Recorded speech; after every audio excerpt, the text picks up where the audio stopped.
It's 6 p.m. We'll call the work session to order. First on the agenda is our city attorney, Greg Graham. Good evening, I don't have any updates, unless you did start earlier. Okay, but I don't know if you want to talk about that now. I'll say it. Thank you. We'll move into our mayor's report.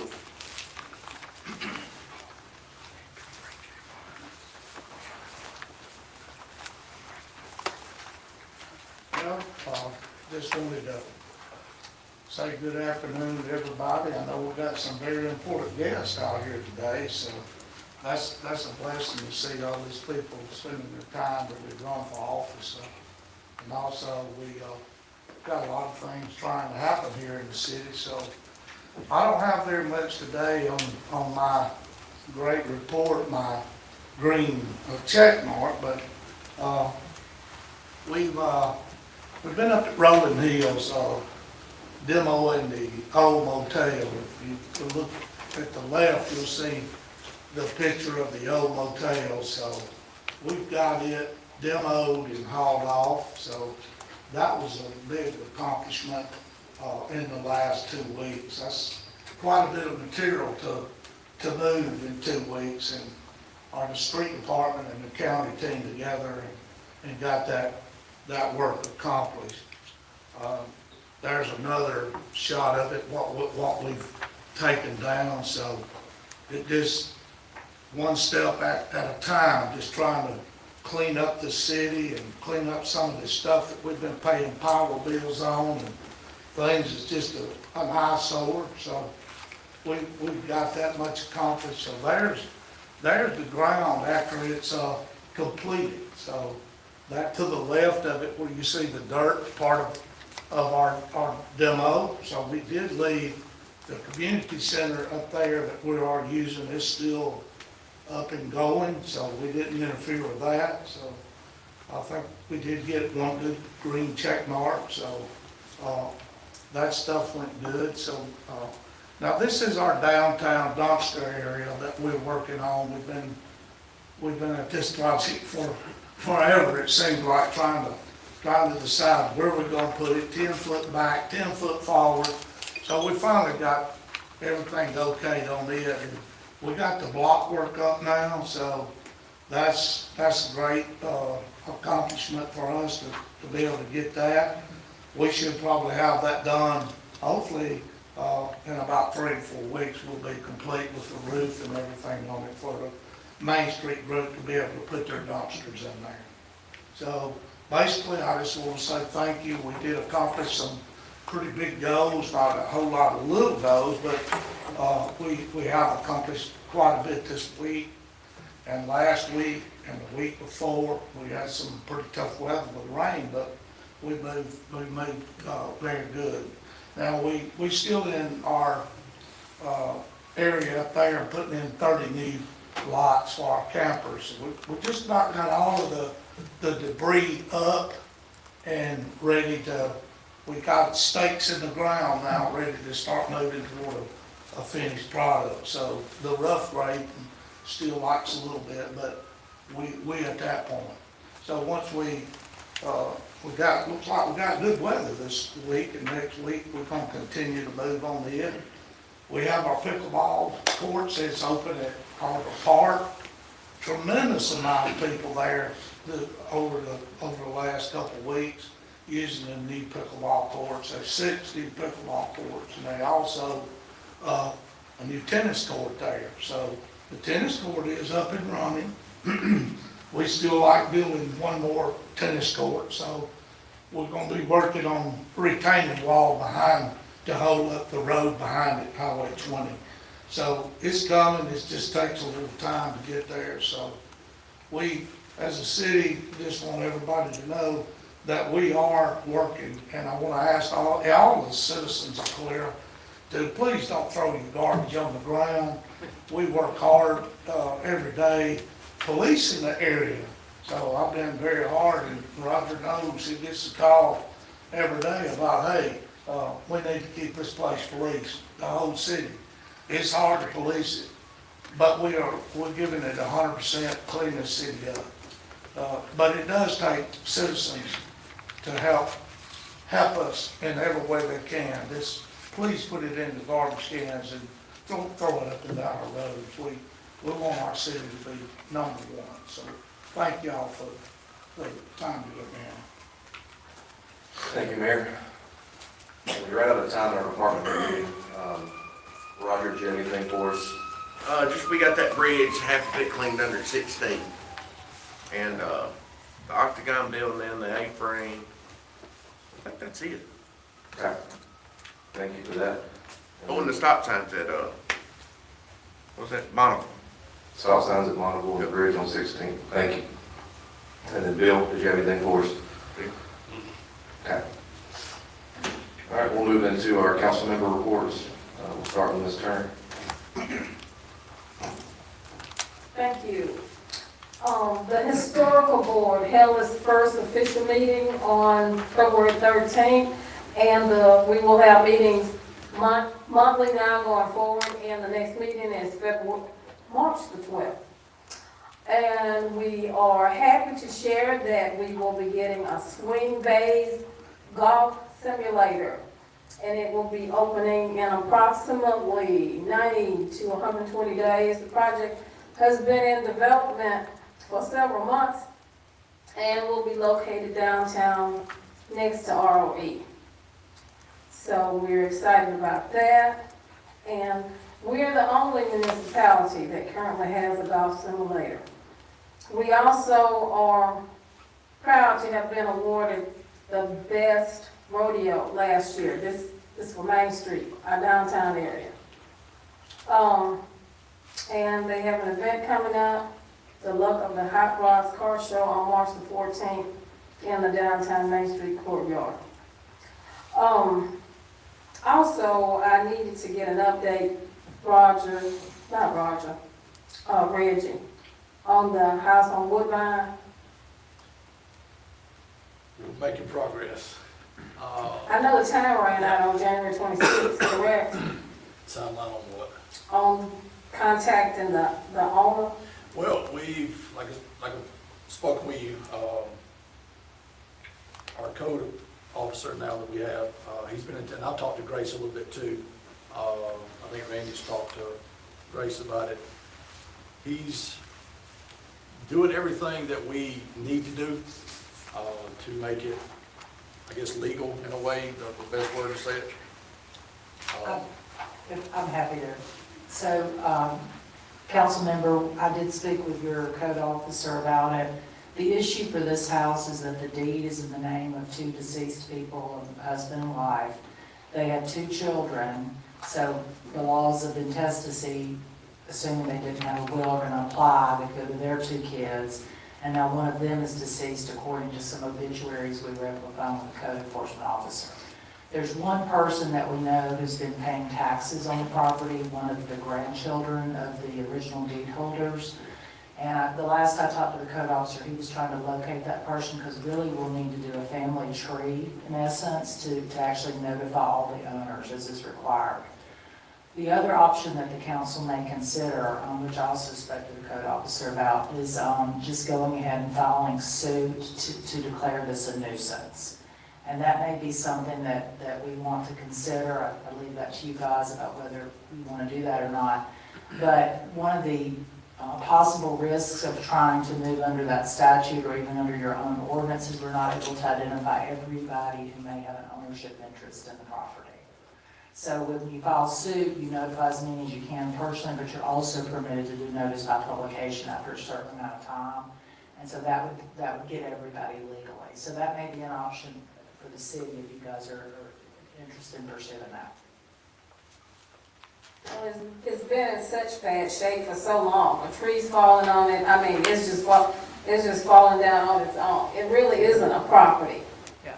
So we just need to figure out what steps we need to take then in order to dismantle it. Well, it may be then that, I mean, what I left it with is let's try to contact that one person who we know had paid property taxes on it, at least for a certain period of time. And we know that that's the grandchild of the deed holders. And if we can't just have them give me a call this week if you can't, if we can't get in touch with them. The council may want to proceed with just filing a declaratory judgment action for nuisance. And I do believe that the granddaughter, I think it was, found the address last known, I think, and I think it was either Thursday or Friday, and I'll find out tomorrow from him which one it was, that I'm mailing a certified letter to that address. 'Cause I know I think he found the address of it, and I forgot where it was. He was doing all that digging. I'm just sending a certified letter trying to notify that person. So, after they if they receive that letter, if that person receives that letter, I think it's 15 days on there. So that'd be 15 days, say from today or tomorrow or so. Hopefully they got it over the weekend and maybe today or tomorrow at the latest. If they sign for it, if it actually goes right, and if they still live there, and is their last known address for that person. And if that doesn't come through, then we're sort of out of options. It's still going through the process that Grace is talking about. Okay. Like I said, we're getting close to either hitting a dead end or a possibility. Getting real close. Okay. Well, that's all I have. Thank you. Thank you. Councilmember Bond? Yeah. Who can tell me about the second exit at Mill Point subdivision? Which one of you guys knows the most about it? What you need to know? Why has to go through, I understand the lock gate that has to go through her sewer, This is an emergency exit. Just an emergency. Yeah. so there's no second entrance at all to Mill Point? No. So who can go through that, and does the fire department have a key to get through there? That's what goes through. You do? Yes, sir. I wasn't aware that we had to do all that just to get through there. That's all I have. Thank you. Mr. Morgan? I don't have anything right now. Mr. Davis? Yeah, just want to review a couple dates that are coming up for Parks and Rec. First, I want to congratulate our varsity boys and girls for making the Sweet 16 in basketball. They'll be playing at Alabama State University this Thursday at 3 p.m. and 4:30 p.m. For high school baseball, home opener is Monday, February 23rd at 6:30, so we'll come out and support for that. And also high school softball home opener is Tuesday, February 24th at 6 p.m. And then lastly, the Rising Eagle Golf Tournament will be April 30th at Timberline. All right. All right, thank you. Ms. Myers? Yes, Chief Kendrick, I think you had some good news that you wanted to share. Sure.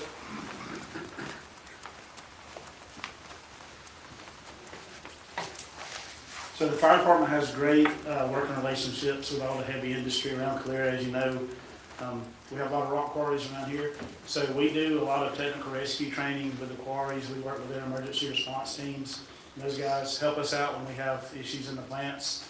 And we do a lot of training for them and train their people also. So they've made some in-kind donations to the city, and I just want to give an update on that. So over the past few months, Argos has donated $17,000 in thermal imaging cameras and all the software that goes with that.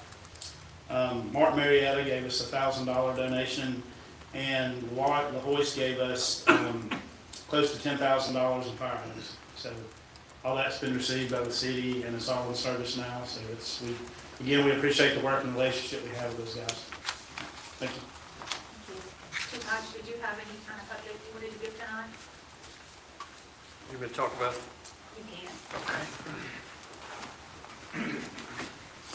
That was her nice way of telling me to do something. It was brought up by the mayor and council, the question about us having a little tighter security at our city council meetings, similar to the way we do in court, when we have court in here. So I researched the law, and the first thing I found out that is any code that we have regarding firearms is void. And we can't pass any new codes involving firearms. We have to follow the state law. So in the state law, a building like this, where we hold our court and where we hold city council meetings, we are allowed to ban firearms under certain conditions. It has to be posted, it has to be, we have to have guards that are checking, and we also have to have equipment to detect firearms, to do that legally. And we're prepared to do that starting at the next council meeting. We discussed it earlier at the department head meeting, and I've got some information that's available to anybody that wants it, but it pretty much lays out specifically the rules and regulations. Now, I know it was brought up last week by a citizen that the verbiage was incorrect because it uses the word premises on our firearms posting. There are rulings by the Attorney General's office that I have copies of here that allow that wording. Technically, the word premises does mean all of the property, not just the building, but we're fine as long as we are only enforcing it here inside the building. Like I said, I've got multiple copies of Attorney General's opinions where that was challenged, and it was found in favor of that verbiage. As a matter of fact, that is the exact verbiage that is recommended when you look this up and you look at the state law. So I think we'll be in good shape. We'll come up with new signage, and then next week, prior to the pre-council meeting at 4:30, we'll have an officer here, and we'll use the magnetometer just like we do at when we hold court here. Anybody have any questions about it? And if we need the decisions by the Attorney General's office, I have them all here, and I have the law, copies of the laws for everybody. Thank you. I don't have anything right now, thank you. All right, thank you. Just a few things that I wanted to report.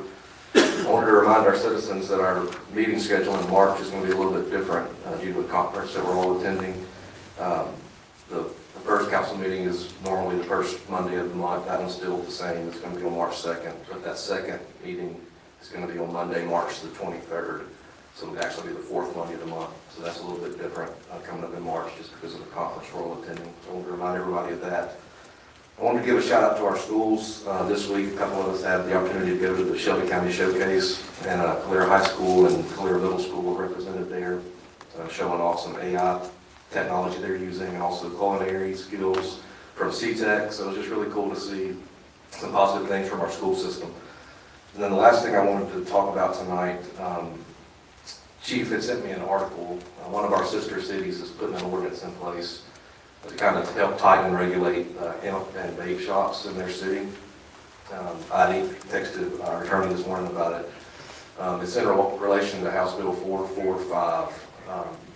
And it basically makes the retailer put their products in the 103 categories, and then we can do a license fee on each of those categories. So did you have anything for us on that? Is that something we can look at? Yeah, I think you should look at it. There's the vape part of it is actually stayed due to the lawsuit. If you are part of Vapor Technology Associations. I don't know if any of your current folks that sell are part of that, but we need to look at that, because right now it's stayed pending an appeal. There's a TRO in place. But there is one licensing category from the state, and that is the state charges $1,000. So when it starts to be, if it does start to be regulated by the state, that fee will be $1,000. And then Kelly told me this morning that you do have a fee based on sales. That's by ordinance that was passed last year. So we need to look at all that and make sure it's consistent with what you guys want to do and what the law requires. With regard to the hemp part of it, that's also been placed in the Beverage Control Board for regulation. And there are 3 licenses that are possible through the state. And then the way that people, you have to get permission from the city before you can even apply to the state, to be a hemp seller. So I don't know if you currently have any folks selling hemp products. I'm not sure if we do. Yeah. So, we need to look at kind of a process where if you're inclined to provide, licensing to a local seller, and then that entity would need to take that approval to the state to get licensed. And there are 3 categories of that, as I said. I think that's something maybe we as a council should look into. We've heard from Chief Fire Department at the meeting tonight how it's such a chronic issue. Maybe we can discuss that down the road a little bit. I just kind of want to get that ball rolling a little bit. That's all I have to report on tonight. Mr. Chairman, Yeah. if you don't mind, if we can you get Chief to kind of come back and mention, Chief, do you mind about that better weather? Yeah, that's definitely part of this, that we could try to help curb some of that, yeah. Yeah, we're looking into discussing with some of our state political leaders potentially a bill to ban some products that have caused a great deal of hardship and all over the state, but here in Calera specifically. Several families have been affected. One of the products, the name is Better Weather, and this product previously had a substance in it called tianeptine that has been banned as an illegal drug. Now the company is making it with kava, a different product that's inside it, and it is extremely addictive. It's very expensive. It's causing huge financial problems for people when they get addicted. I talk to people who have family members that are taking 8 to 10 of these a day at about $20 for a little drink. When you get a tolerance to it, you need more and more and more and more. And it's an opioid type effect. And currently, kava is not illegal. It's not a food, and it's not a drug, so it's not regulated. I had a conversation with some of these families here in Calera that have suffered from it, and then I spoke with April Weaver last week, and I spoke with our county coroner, and Ms. Weaver spoke with the director of the state crime lab, and everybody's in agreement that it's a serious problem all over the state. And I'm hoping we can explore maybe a way to come up with a bill where we don't have to keep revisiting this problem. Because there's been, first kratom was banned, then they started using tianeptine, it was banned, now they're using kava. So as soon as this one's banned, the manufacturers, and I assume in China, are going to come up with something else. It's been going on as long as I've been in law enforcement that these, designer products come up. And this one I didn't understand. I didn't understand how damaging it was, but if you get to talk to some of the families that have dealt with this directly, there have been a lot of suicides that have been directly linked back to this, but it's also destroying a lot of families just through the addiction. There's a group that meets in Shelby County, it's an addiction group, and I've learned that a very large number of the people that they're seeing now are not addicted to heroin or methamphetamine or anything like that. They're addicted to this stuff you buy at the gas station, right, when you check out. We've had some of the clerks at the gas stations we've spoken to tell us that they want to remain anonymous because they want to keep their jobs, but they're telling us that the same people come in every day over and over and over and buy this stuff. So I don't know if it's something we could look at ordinance-wise for the city to ban something like that. I know it's typically governed under the ABC board, as Grace said earlier, but it may be worth something looking into. But we are going to have a meeting very soon with Senator Weaver, and I'm reaching out to a couple other state representatives as well to try to get them on board to do something about this. And if Calera can be the starting place for something that'll save lives statewide, I think that'd be wonderful. Attorney, is there possible that you can, I guess, get with the chief and see if there's any type of verbiage we could come up with? I mean, my gut's telling me it's probably a state law issue to prohibit it statewide, but I'm happy to work with you, chief, yeah. I don't think anybody's been able to come up with an ordinance on things like that in the past, because it is, it's something that, like she said, it's typically under the ABC board. Thanks, Chief. Thank you. Kelly, we got a couple minutes. You have time for the financial report? All right.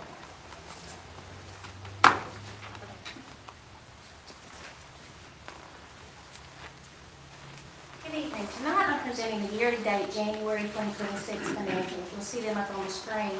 These figures reflect the first 4 months of our fiscal year. Here's the key year-to-date results of the government funds. Revenue exceeds expenses in the general fund by $3.68 million, court fund by $23,000, debt service fund by $295,000, gas tax fund by $92,000, and the capital project fund's revenue exceed expenses by $1.15 million.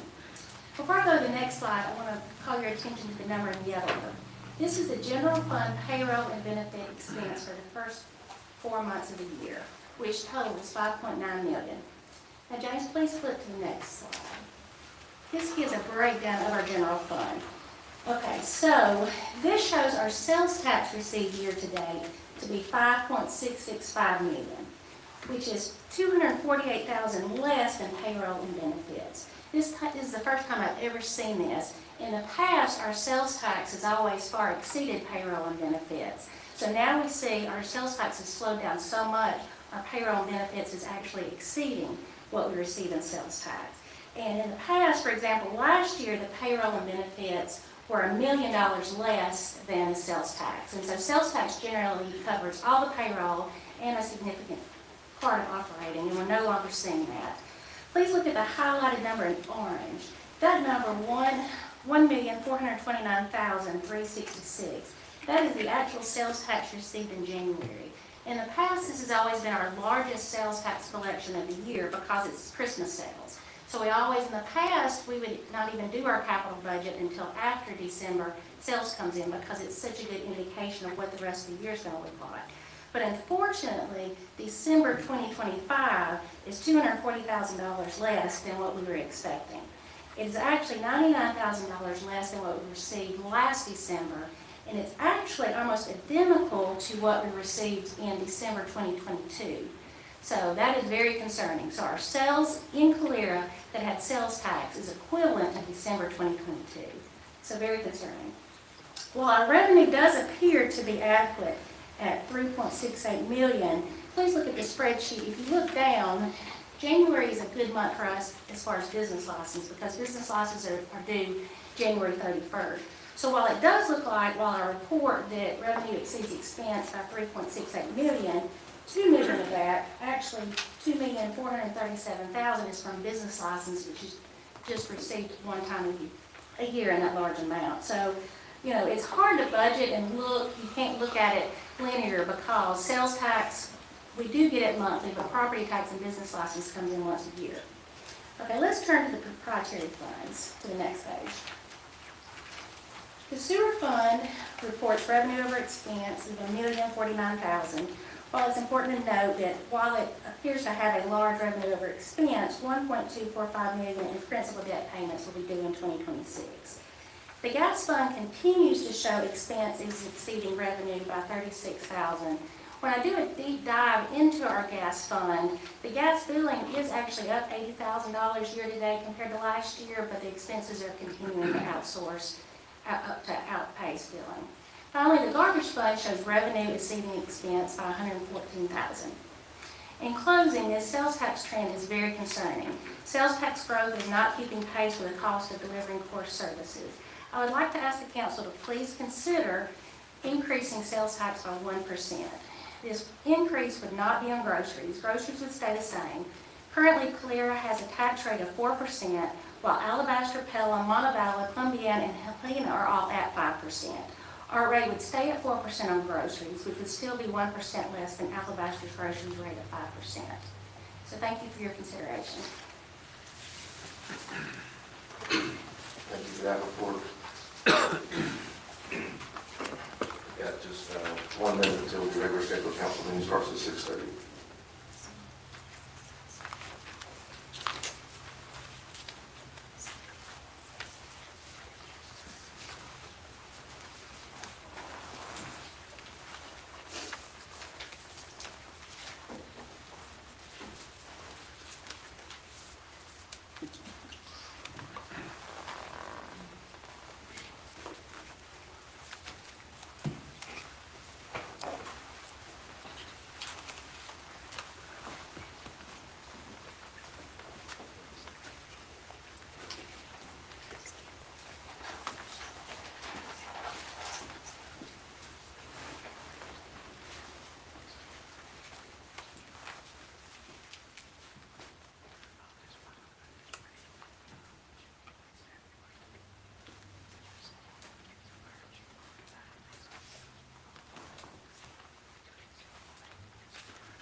All right, at 6:30, we'll call the council meeting to order.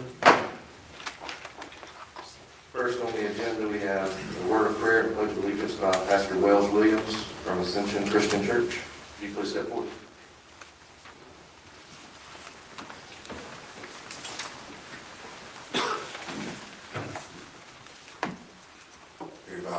pray. Father, thank you for your loving kindness and your love towards us. We thank you, God, that you are so loving that you allow us to see another day. We're asking, Father, that you would continue to bless the leadership of this beautiful city. Bless the mayor and the city council men and women and all that make up this city. For we can do nothing without you. So that by thine Holy Spirit, I ask that you come into the rest of this meeting and bless us as they lead this city into the vision that you would have. In the name of the Lord Jesus, we pray. Amen. Will you join me in reciting the Pledge of Allegiance?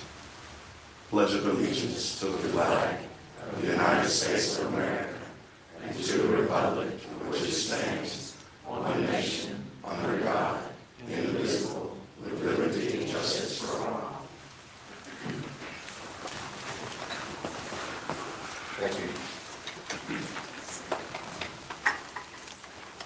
Next on the agenda, we need to approve the agenda. I have a request to amend this agenda to include an appointment to the Historical Plan and Review Board. Do I hear a motion to amend the agenda and add this to it tonight? I'll make the motion. I'll second. We have a motion and a second. We'll roll call. Turner? Yes. Vaughn? Yes. Morgan? Yes. Davis? Yes. Byers? Yes. Yes. All right, next we need to approve our minutes from the regular meeting on February 2nd, 2026, and the work session on February 2nd, 2026. Do I hear a motion to approve and dispense the reading of these minutes? I'll second. You got it. I'll second. All right, we have a motion in a couple of seconds. We'll roll call. Turner? Yes. Vaughn? Yes. Morgan? Yes. Davis? Yes. Byers? Yes. I'm a yes. All right, moving on to new business, let's go ahead and take care of the Historical Plan Review Board. We have the recommendation to appoint Don Lowry on this board. Do I hear a motion and a second to appoint Don Lowry? I'll make the motion. Go ahead. I'll second. Got a motion and a second, we'll roll call. Turner? Yes. Vaughn? Yes. Morgan? Yes. Davis? Yes. Byers? Yes. Yes. All right, next we have a proclamation. It's Women in Construction Week, which is March the 1st through the 7th of 2026. I think we have Ms. Kayla Gabby. Are you present to speak on this? Please step forward.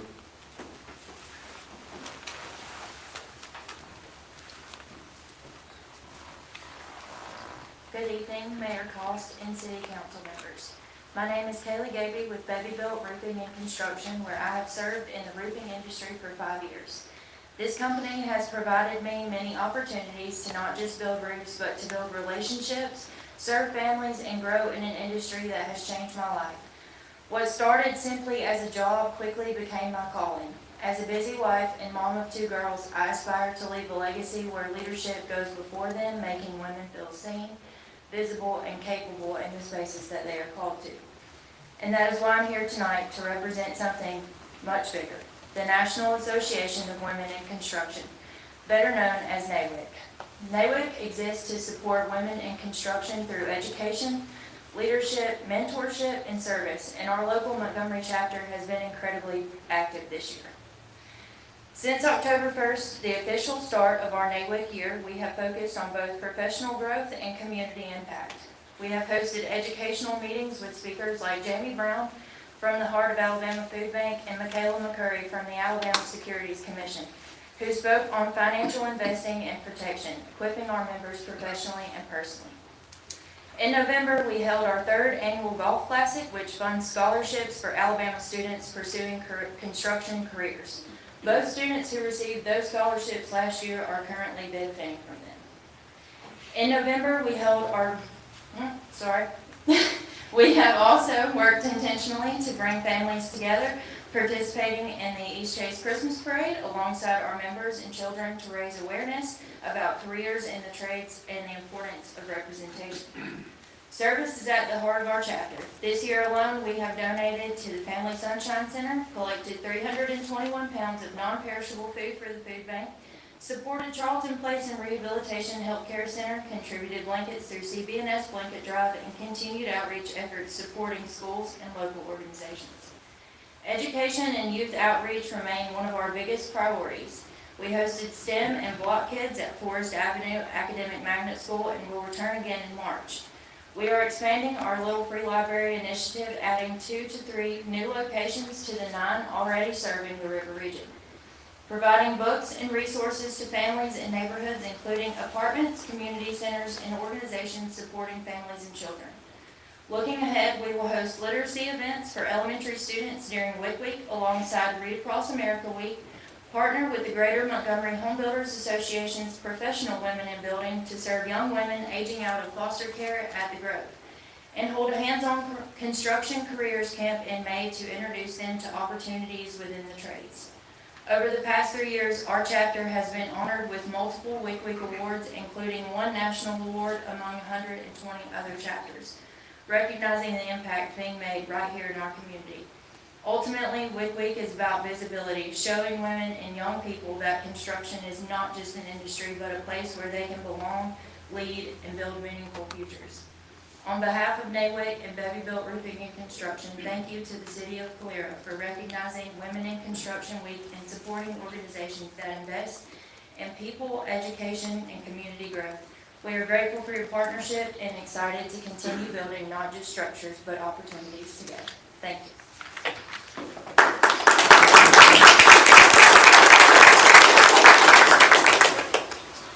Thank you for that presentation.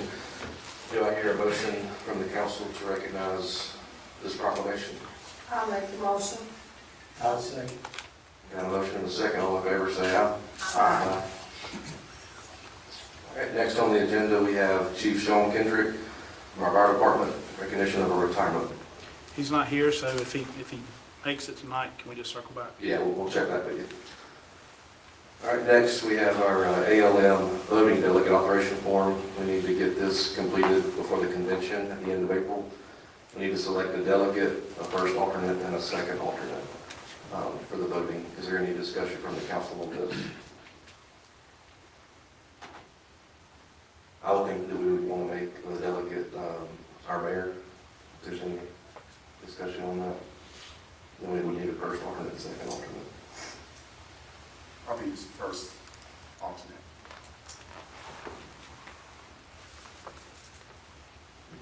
Any other discussion?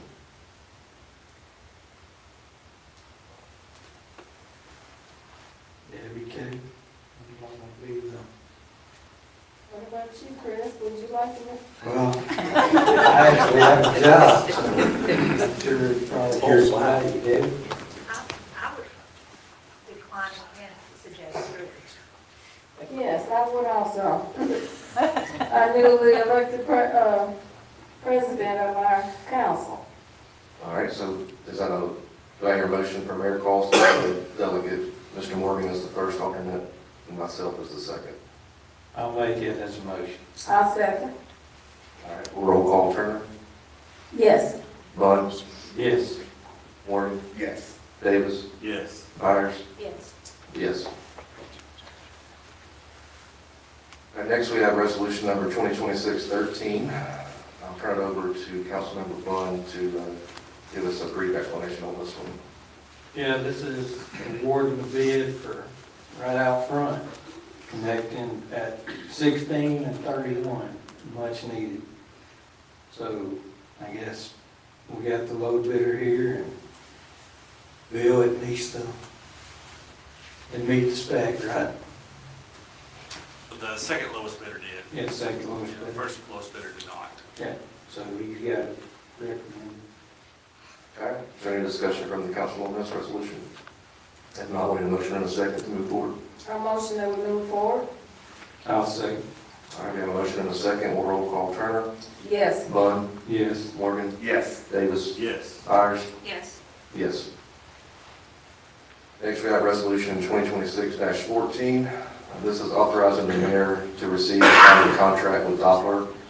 This would be for our public works and utilities after-hours response management system. We heard in the department head meeting that the funds that we're saving from the copier lease would pay for this. So is there any discussion on this resolution from the council? If not, we'll need a motion in a second. A motion that we approve, that we move forward? I'll second. All right, we'll roll call. Turner? Yes. Bud? Yes. Morgan? Yes. Davis? Yes. Byers? Yes. Yes. Next, we have resolution number 2026-15. We'll get, I'm gonna get Bill to explain this one to us. yeah, What is it, which one? is the resolution 2026-15.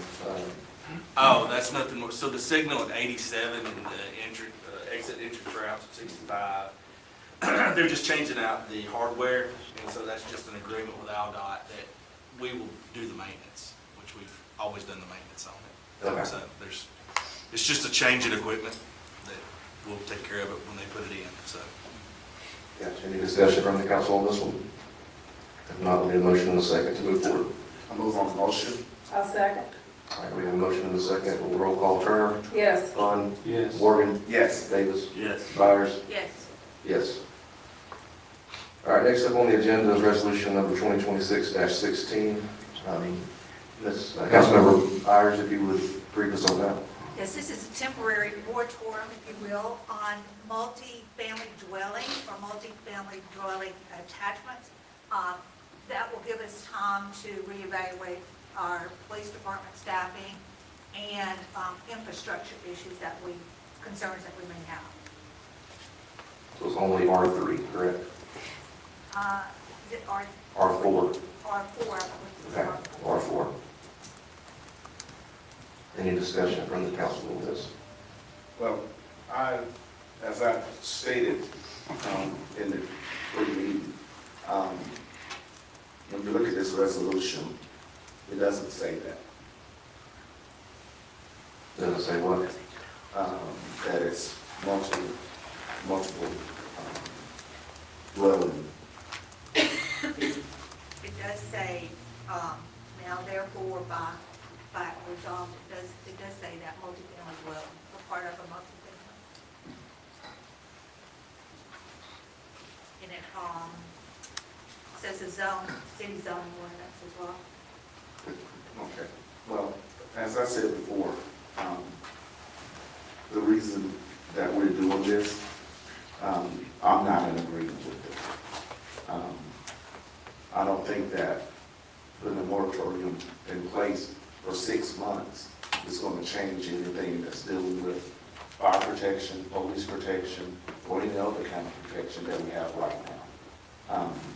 I think that we need to look at the issue that's causing, that we have, as far as what we're going to do about those issues.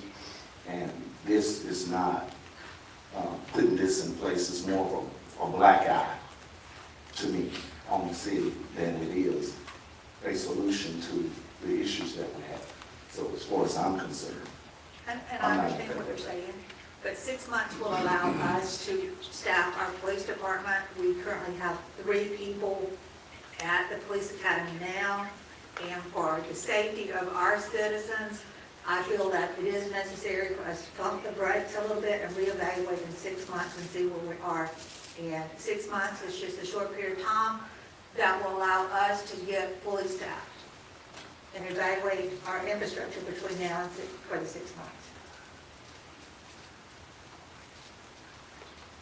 Any other discussion from the council? Not, we have a motion. I'll make the motion. Do I hear a second? I'll second. All right, we have a motion and a second. We'll roll call. Turner? Yes. Bud? Yes. Morgan? No. Davis? Yes. Byers? Yes. Yes.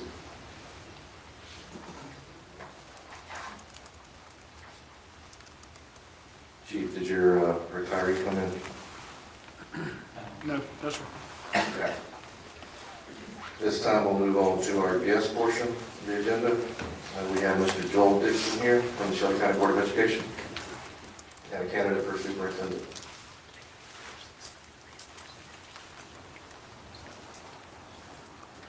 City Council, Mr. Mayor, and everybody else. I appreciate you guys giving me a few minutes. I've got some cards that I don't want to approach you guys, but I'll have them for you afterwards. You can take with you, and for anybody else as well. I've also got a handful of buttons, if anybody wants a button. But I appreciate you guys giving me a few minutes. This feels a little strange standing before you because as I'm looking at people, I see faces of friends and parents of kids of mine when I was in school here. And in one case, one of my kids who was in school here when I was here. But I am a candidate for Shelby County Schools superintendent. Candidly, I probably wouldn't be, except for the fact that Dr. Brooks has decided that he's ready to retire when his term ends in January of 27. And while I am running for superintendent, I would be remiss if I didn't take a second to say what a fantastic mentor and superintendent he's been for me and for this county. He's been a phenomenal leader. I've had the privilege of working under him for the last 5 years. 8 years at the central office, but 5 years as part of his senior leadership team. When people ask me what I do, I still say I'm a teacher. I was an English teacher for 10 years. I was an assistant principal here at Calera High School for 4 years. Got the opportunity to go to Vincent for a couple of years as principal, and then when the opportunity came to come back home, I came back here and served as principal for 4 years at the high school prior to getting the opportunity to move to the central office. And then, like I said, I've been there 8 years now. That's a long journey. And a lot of things to see as Shelby County has grown, as Calera has grown. I've chosen to raise my family here, and it's an honor it's an honor, but it's humbling to think about stepping forward and serving in that role. I don't really think anybody can be ready for a role like that. I imagine Mayor Cost would agree with that sentiment. I don't think you can be ready for something like that until you step into it. But I think the last 8 years in particular, working at the central office and working under Dr. Brooks directly, has come as close as somebody can be to being prepared for that role. Will always be a proponent of public education and what it does for kids, what it does for communities. It is the equalizer that makes this country what it is. It takes every kid, it gives them the opportunity to move forward and find their own version of success. The cards I've got for you guys, when I sat down and really measured and asked myself if I was the right person to take this step and if I was elected, what would my priorities be? I went through and made a list of 5 priorities. The first one is to honor and empower educators. To recognize the professionals they are, to honor that work, to tell people the story of this life and this profession. Henry's standing over there. I'm 28 years in, and I don't go anywhere where I don't see one of my kids.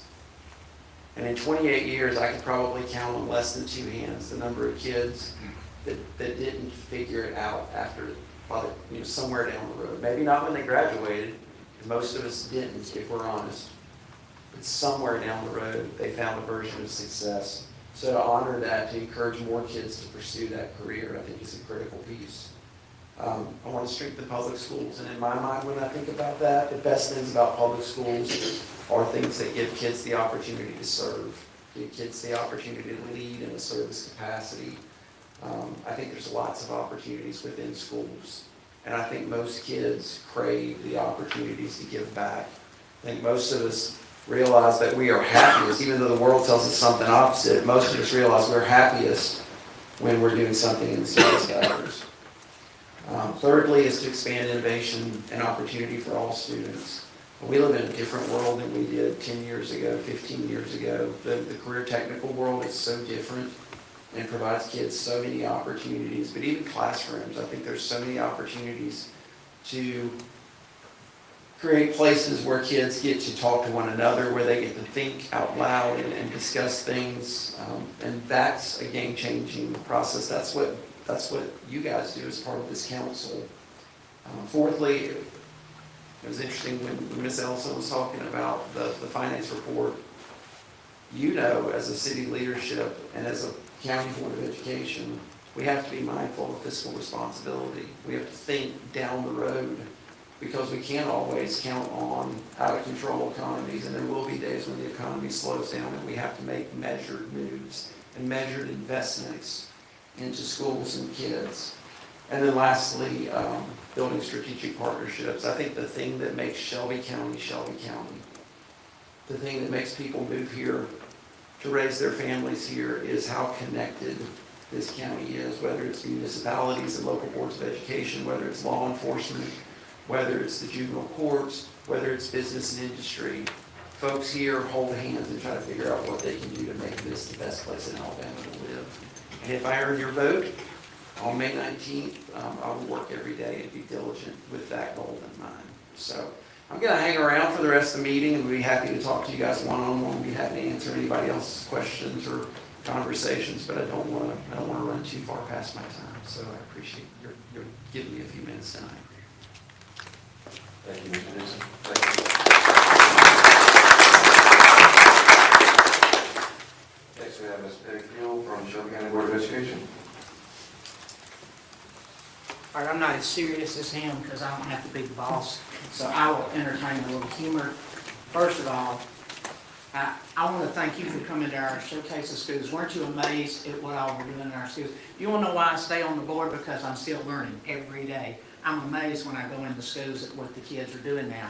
But my name is Peg Hill. I've been a teacher and a school administrator, and when I was going to retire in 2002, was that when yeah, that's when I retired.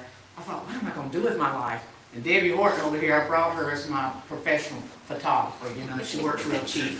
She was our music company and did an outstanding job taking kids. We had an opportunity to go to New York to her kids to sing and perform in a mock election. And one of the board members decided that we couldn't afford to do that and we couldn't take all those kids. And you know about how my temper, Pastor Williams back here, he was one of my students.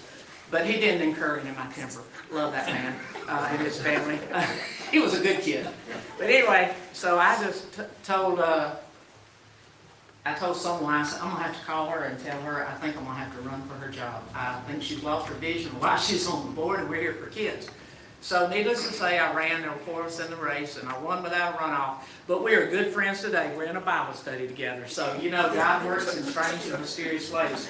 But when I was deciding whether to run again, I hadn't had an opponent, y'all, in all these years. And all of a sudden, somebody thought they were going to run in my place. And when somebody said, Peg, you know, experience counts. And losing Dr. Brooks is going to be a major hit. And we need you on there for wisdom, experience, or whatever. So that's why I'm running for the Board of Education. And I want to brag on your people and their interests, like in education. Your mayor and Debbie and even, I want to call Calvin Morgan all the time, they came to our board meetings often, y'all, because they wanted to know the real stuff. Like we're sitting here looking at your budget and all that. They came to find out what truly we were doing for the schools of Shelby County. And they saw the taxes and where our taxes gone up or down, the money we get from different things. And I loved it. Had Grace Graham have her plan in school. In fact, we have a community in Columbiana named after their family, Jonesboro Circle. Us girls played a little softball out there back in the day in the cow pasture. But anyway, so this group means a lot to me. Calera High School, I'm just going to tell you some things you need to hear positive, because I know as elected officials you hear a lot of negative. I'm just going to go down the line and tell y'all a lot of good things about your schools. And you correct me if I mess up, Joel. He knows a lot. His job is not the most fun job. The fun part is getting to hire people. But his bad job is sometimes when we don't have the best that we've hired, we have to let them go, and he has to do that. Thank goodness I don't. Your high school, Jennifer McCaleb, outstanding. Y'all are the only high school that has that medical diagnostic class. And if you haven't been there, it's like TV. When I saw that thing with all that stuff on it you see in the medical shows, we call them the soap opera medical shows, you know, the machine where you just see the whole body and what to do and what not to do, it blows me out of the water that that's in a high school in Shelby County. They call them, I think, the 3D science tables for anatomy. We gave y'all an extra counselor to work with your students. The state provides for so many students, a certain number of employees, so we gave y'all an extra counselor, an extra administrator, an extra PE teacher to help with a lot of transition things to and from classes, plus teach PE. When we see a need at different schools, y'all, we don't just say we're all cookie cut. We have to do something for this school system over here that maybe y'all don't need help in. and something for somebody else. And so we try to go where the need is. We don't make y'all cookie cutter schools. We have instructional coaches, and what they do is they come in the schools and help the teachers see what needs to be done and how they can better do it. And that's a great, great addition to what we're doing. Let me see what else we've got here. And we've got one extra assistant principal, but have we filled that yet? I don't know if we've got the extra assistant yet. We've got it budgeted. We had somebody leave, so we've got it still open at the Right, moment. right. And then middle school, let's look at that. Desiree Jackson, top notch. We have an extra instructional coach there also. And whereas the state had enough money for 1.5 assistant principals, we put 2 there. So again, meeting the needs. Your intermediate school, and by the way, y'all are getting all of our Columbiana people. Y'all got Maurice Whiting as assistant principal, Jane Smith now at the intermediate school, Shannon Montgomery. Well, she lives here, but she was raised in Columbiana. Shannon Montgomery, and but anyway, we have y'all 2 assistant principals at the middle school and intermediate. Jane Smith from Columbiana, that's where I was going. We do the elementary a reading and a math coach. And again, they go in and help the teachers, especially new teachers that aren't sure. They show them ways to better do what they're doing to help our kids succeed. And whereas the state gives y'all, I never have figured out why they give you 1.5 assistant principals. You know what you're going to do with a half a person. So we pay the difference to have 2. And whereas Wilsonville and Shelby has one person that goes half a day at Wilsonville and half a day at Shelby, or so many days they swap out. Elementary with Shannon Montgomery, outstanding. We have a special ed specialist. First time this year. We saw a need, y'all. We were losing a lot of our first year special ed teachers. They just couldn't handle it. What they learn in college is not hitting the gridiron. And so we have a first time a special ed specialist that comes to your elementary school just to help your special ed teachers, but not discourage them, to tell them what they're doing right, and then help them with, they have to do so much paperwork and reports, and they'll help them so they won't get discouraged and quit. So those are some of the things we're doing at your school. And of course, we have an extra paid assistant principal there. I think, did I leave anybody out? I don't think I did. But look, again, when you hear complaints, I realize that every school, you've probably got 95% great kids, 5% they have a need. And you got to choose as a school principal or teacher. Am I going to focus on that 5% all the time and stay upset? Or am I going to look at the big picture, the good? Well, Shelby County Reporter this week, what do we have? Calera girls win first place in the area title since 2018. Here you are. Look at the good. Of course, that's what the kids love, is extracurricular. Chelsea adjust to beat Pelham in the area finals. Did I say Chelsea? Oh, no. I thought that was Calera. Never mind. Forget Chelsea. We're on Calera. That must have been one I picked up by mistake. Calera dominates Ben Russell for area title. All right. And I didn't read that at Chelsea. I hadn't been there yet. Okay. Calera wins Lakeshore Shootout Silver Division with a 3-0 record. Now you see that and you see the good. Now for the police that are here, Calera PD cadets have success at competition. And see, if that's my encouragement to y'all. We have to look at what we're doing for good, and yes, fix the one that's not, the part that's not so good, but don't let it pull you down, get discouraged, because there's so much good that y'all are doing in Calera. I love this town. By the way, y'all get a lot of my money. That's what I was looking at, the tax thing up here. You know, when Alabaster and Pelham pulled out, I said, I'm going Calera and Chelsea. So Circle K gets my money, Walmart gets my money, all the eating establishments do. So I'm just letting y'all know I make a large donation to your community. I appreciate the support.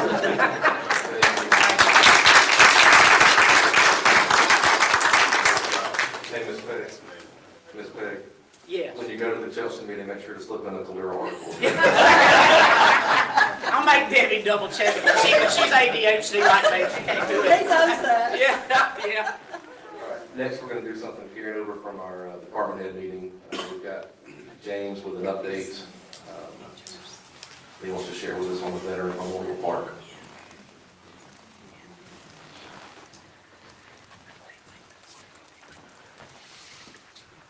Sorry, I have a longer walk than everybody else. I didn't know I was going to follow Peg. Yeah, that's really a lot, Peg. one of the things that Mayor Cost mentioned earlier, when he took office, was he wanted to see something done for our veterans, and I know several of the council members have said that as well. And so, they have, put up some flags at Oliver Park, but we also, have been made aware about a possible grant. And so, after looking into that, we've kind of done some preliminary drawings, if you will, about some ideas of what I think would be, or what we think would be a good thing to do. So I kind of wanted to share that. But again, we talked about community need. Calera currently lacks a permanent, really, veterans memorial. We don't really have anything for our veterans. We have a strong military service history in our community, and we need a place for gathering and a reflection space.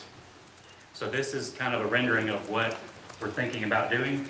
So currently, this space is just an empty grass area behind the Calera Library, between the library and where they put the new parking area. So you see there in the middle, you have a large military aircraft. We've already secured an aircraft from the Alabama Museum of Aviation. They've already decided to donate one of those as soon as Lee met with them, and they said, absolutely, we want to do something to help with that. So that's already been secured. And one thing we're working on right now is T-Mobile does a grant for these type of projects.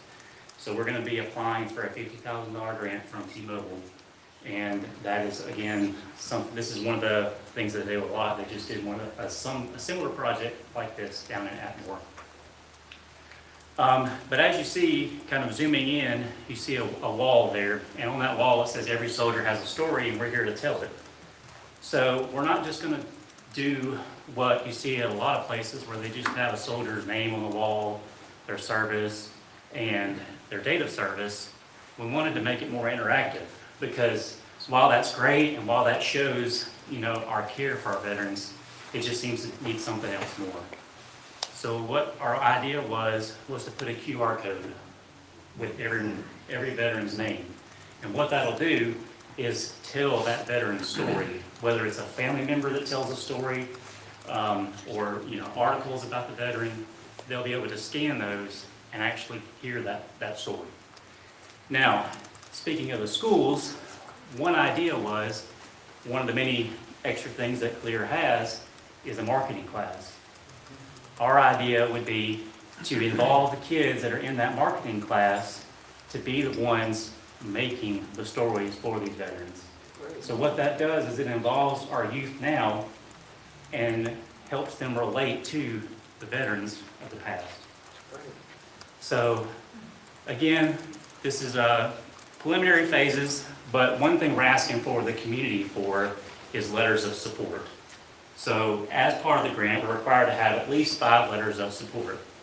But what we're going to do is, now that the council has seen this, public here has seen this, we'll be posting this out on our social media and attempting to get more letters of support from people in our community, because the more the better. So again, we're competing with other cities for different projects, so the more we can show that, hey, our citizens are really wanting this, our citizens are behind this, the better.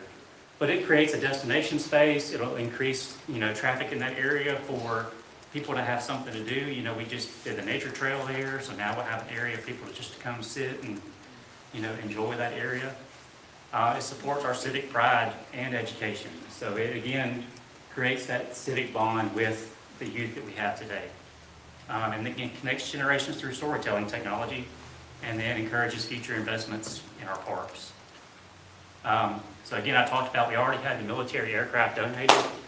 It'll be about a 40-foot round circular brick plaza, hopefully with like a granite memorial wall, and then the wall that you saw earlier with benches, landscaping, flagpoles, and of course the QR-enabled storytelling. And one thing to add to this too was the links that it will take you to will be to a website that people who can't come to the memorial but still want the stories will be able to go to and hear those as well.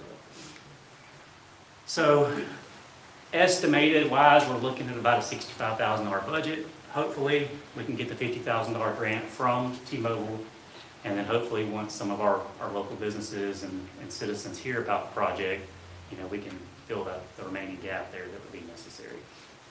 But just something we wanted everybody to be aware of that they're working on. I know a lot of times when we're going through the grant process, we don't always talk about the grants, but this is one that really does involve public involvement by getting those letters of support. And again, like I said, we'll share that out on our social media and website, so if any of you are interested in doing that, it'll have instructions on how to do that. So probably give about 2 weeks for people to turn those in. That way we can make sure we have plenty of time to submit the application before the end of March deadline. So, you might have any questions or anything about it? So James, the letters is gonna be turned in here at the city hall? Yes, sir. So we can either do it where they can do them online, or we can bring them to City Hall, and we can do those instructions that way in case somebody would rather just type it up and bring it, or if they want to do it online, we can do it that way. Very nice. I would like for all of our citizens to just get us a letter and let's move forward with this project. You know, our veterans is the reason we're here today, and they need to be honored. So I love full support out of our citizens to help make this available. Thank you. Thank you, James.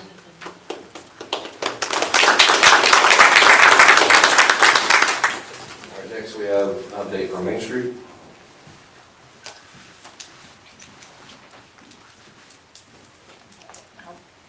Main Street has a whole lot to bring you guys tonight.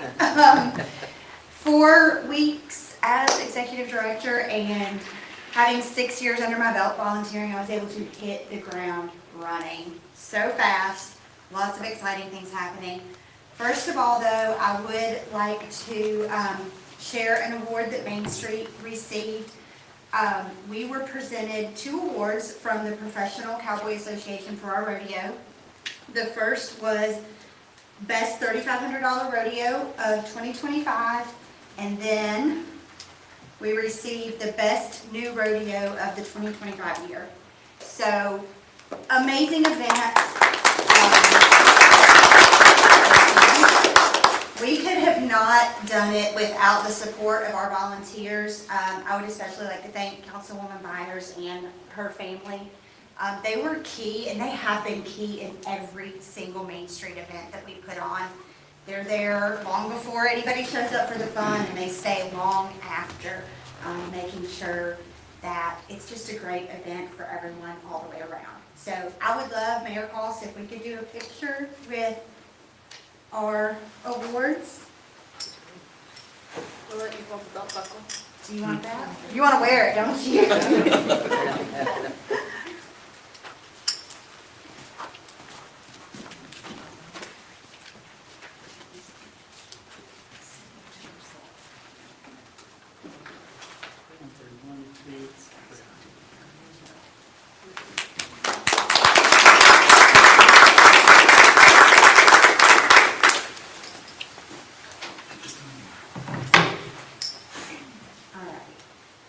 Mayor Cost, I'd like to invite you for this next part. You had mentioned that you did not receive a green check mark. And I'm here to give you your green check mark. We have amazing news that Councilwoman Turner mentioned earlier. And we have a new merchant alert. We are happy to announce Swing Bays as an incoming business. Super excited because this is the first of its kind in our area. You're not going to have one on this side of Shelby County. The closest is the other side of 280. It brings a new demographic to our area, lots of walkability. They will be able to serve. There will be a bar there, so it kind of fits in with our entertainment district as well. They'll have beers and things of that nature. So with Main Street having that entertainment district designation, this is going to help our events. Overall, I'm so excited for what this is going to do for our sales tax and for our revenue. It was apparent to me from day one that our city needs the revenue. We are not going to be successful without that sales tax and bringing in those dollars, and it starts small. With this coming in, you can see the location right there. We're really going to focus on, as we promote these new businesses, educating our city as a whole on how important it is to keep your tax dollars local. The point of Main Street is not only to just have fun events every now and then, but to really give the community a place where they don't just live, but they shop, they eat out, they do all the amazing things. And I can speak from firsthand experience, our mayor has hit the ground running, day, night, weekends, it does not matter. The amount of conversations we've had about restaurants and new businesses and things that are gonna be coming, well, there's just so much in the works right now, and I know we're gonna have a lot more of exciting moments like this with his green check marks. In addition to swing bays, it is creating more foot traffic on Main Street. We do have tax revenue for the city. It will help with our walkability, especially as we complete our rear facade project. It's gonna make it easy to get in and out. And it gives areas for our new and current residents to enjoy. You get to go out for date night and you get to keep it in Calera, so, which I'm sure most people would appreciate. Or it's the summertime and the teenagers are driving you insane and you need somewhere for them to go, they get to do that in Calera. So we are so excited for that. So Calera welcomes swing bays and we could not be more pumped. 1 minute. Oh, yes! So, as I said, you have your check mark, and Main Street is proud to bring it to you.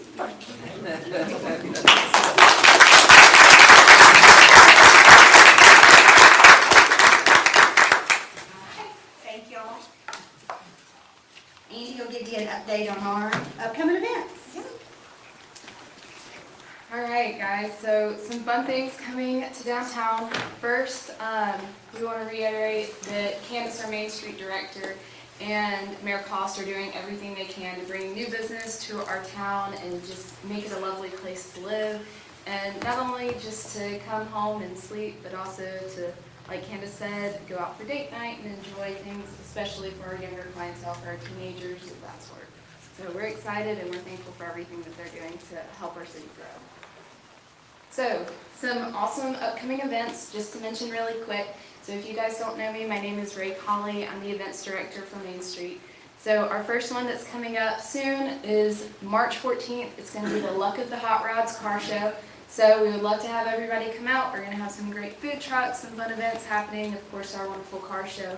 So prizes and everything like that. And then in April 25th, we're going to have our annual Strawberry Festival. So we're very excited for that, with Parks Department taking the lead on that and us being able to assist them in everything. And then First Fridays will return in April. April 3rd will be our crawfish boil. So we were very excited. We'll have some new trucks and some new events going on that day. And then finally, in the beginning of May, so I believe it's May 3rd, we will have the Calera Color Run. So this will be the first time that we'll hold the Color Run. But the Color Run will be a very fun and exciting event. So Anna McIntyre from Shelby County Schools is basically taking the lead on this, but we're honored to be able to help her in this event. It's going to be really fun for the whole community. We're going to hold it outside the high school. The chief of police has been wonderful in helping us plan routes and things like that for the run. But basically, if you've never seen a Color Run before, you all wear white t-shirts that'll be branded with the Calera Color Run logo. And during the Color Run, there'll be different stations where different volunteers will throw powder and you'll be covered by the end of the run, but it'll be awesome and you'll have a great time. So we're excited to bring that to Calera, and we're excited to have you guys at all of our events. Thank you.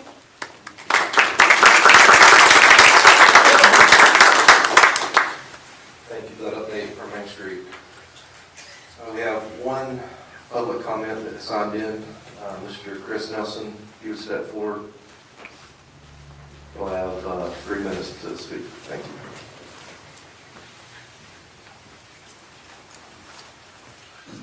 Hello, Mayor and Council. I've got some handouts here for you, but I'll go ahead and give my comments to keep things brief.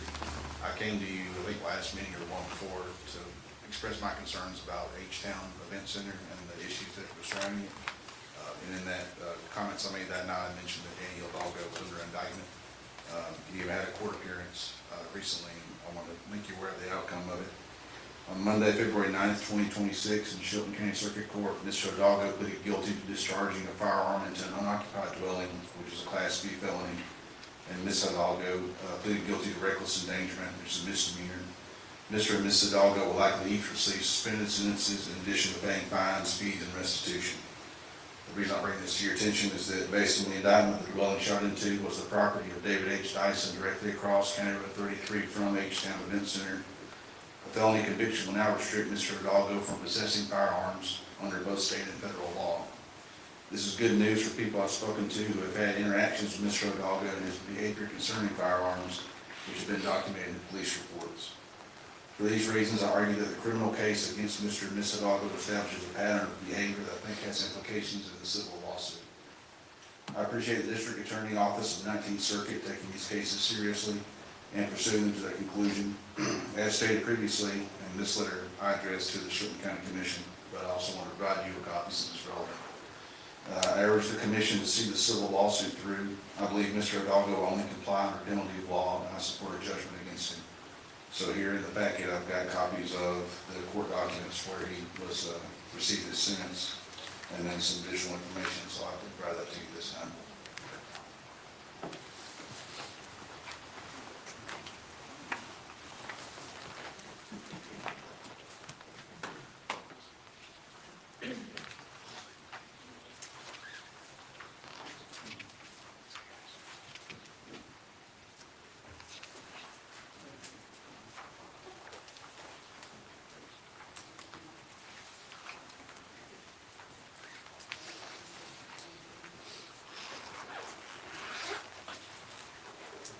I appreciate it.